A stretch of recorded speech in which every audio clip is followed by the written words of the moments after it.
Il y a plusieurs raisons qui militent pour un arrêt relativement rapide de ce conflit. La première, elle est évidemment en politique intérieure.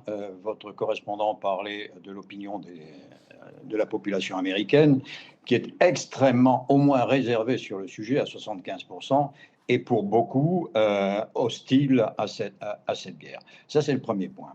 Le deuxième point, et puis il y a la contradiction entre le National Security Strategy, donc le corollaire de la doctrine de Monroe vue par Trump, qui imagine un repli des États-Unis sur leurs propres intérêts et non pas vers l'extérieur. Donc il y a cette contradiction et il va être pour le président extrêmement difficile de gérer les contradictions que ce conflit suscite.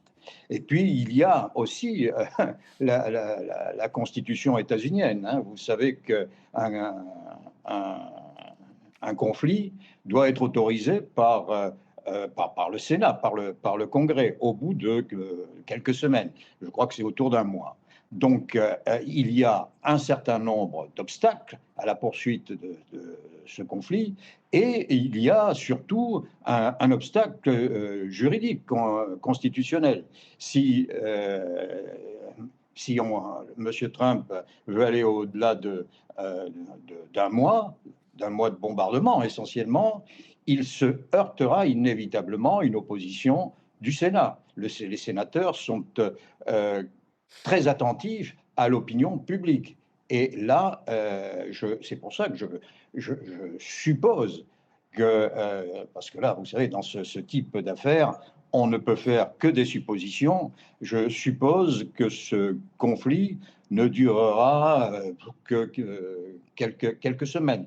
Mais en tout état de cause, il butera sur l'aspect constitutionnel. Donc, Sur, on va probablement voir une modification du discours du président Trump au cours des jours qui viennent, où il dira on a atteint les objectifs, tout est sur le point d'être réglé, etc., etc. On a décapité le régime, ce qui est totalement faux. Hein, mais ça, si vous voulez, on pourra y revenir. Mais voilà comment j'envisage les choses. Enlisement, il y aura des conséquences qui ne seront pas l'enlisement, mais des conséquences géopolitiques. Ça, c'est clair.